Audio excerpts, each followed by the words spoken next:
Dr. Manuel.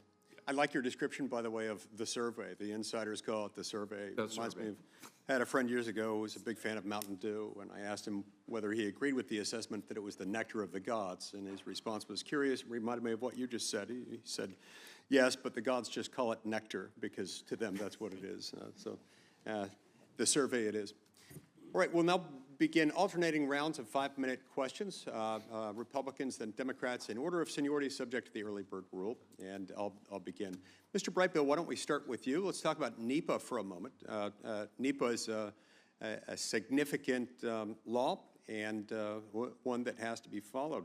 It requires agencies to, quote, ensure that presently unquantified environmental amenities and values may be given appropriate consideration in decision-making along with economic and technical considerations. That's from NEPA Section 102, of course.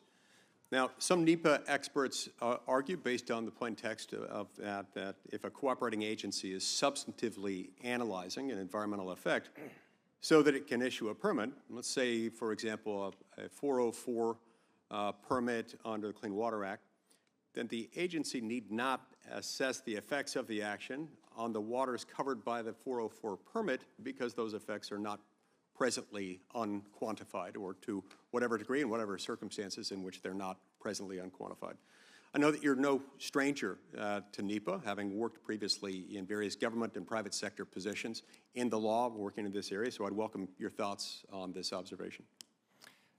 Yes, thank you very much, Senator. And first of all, thank you very much for taking the time on Monday evening to meet with me prior to the hearing today. And as you know, based on our discussions, I absolutely agree that NEPA reform is a critical need for us to ultimately move forward in our reform of infrastructure and advancement of energy. I know a variety of bills have been circulated and proposals circulated on the Hill, but as someone who's both worked in government, litigating a tremendous volume of NEPA cases, candidly, when you're in the federal government and at the Environment and Natural Resources Division, as well as an individual who's litigated NEPA over the years on behalf of private entities and consulted many, many more than I've even actually litigated. There's a lot of talk about permitting reform. Permitting reform is really a euphemism when you actually go and you talk to industry players about the risks for NEPA reform. And NEPA reform really ought to be a euphemism for NEPA litigation reform, because it is the NEPA litigation that creates the unquantifiable and uncalculable risk of undertaking NEPA.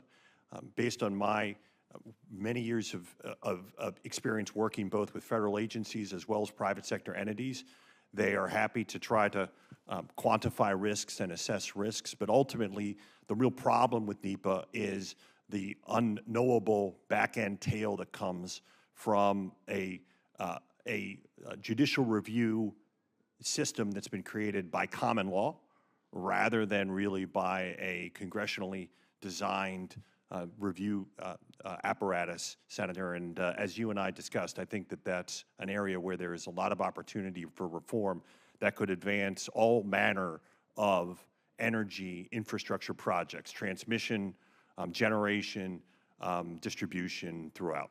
Right, great observation. So it's more than just permitting. Very often, more specifically, people are referring to NEPA. And when they're referring to the delays they encounter, those are more often the result of the litigation stage rather than the pre-issuance of the record of decision stage. That's helpful. Mr. Prohaska, let's turn to you next. During the first Trump administration, you were Chief of Staff and Senior Advisor for ARPA-E, the entity to which you've now been nominated. As I understand it, in the past, ARPA-E has funded R&D within the nuclear space, and if we're to meet the significant anticipated demand for baseload electric power in the coming decade, innovations in the nuclear sector could play a really critical role. Can you talk to us a little bit about the work of ARPA-E, things that ARPA-E funded during the first Trump administration to increase efficiency and output of traditional generating resources, such as nuclear? Thank you very much for the question, Chairman, and thank you also for the time in your office. It was very valuable to hear your insights on ARPA-E and where we can go with the energy dominance that we're looking for. It was a privilege in my in the first Trump administration to be part of the leadership team of ARPA-E, and in that role, we were one of the proudest programs and projects we started was a project that was about advanced reactors and understanding and simulating and testing some of the more untraditional problems that come with those advanced reactors. But one of the key things that we did there was we worked with the Office of Nuclear Energy to make sure that we weren't duplicating effort within the department. And I think one of the things that I would look forward to, if confirmed for ARPA-E, is because of my knowledge from my time at OTT and Chief Commercialization Officer at the department, I worked with every single office and every single lab at the Department of Energy. And I know the complex to a very, very good degree.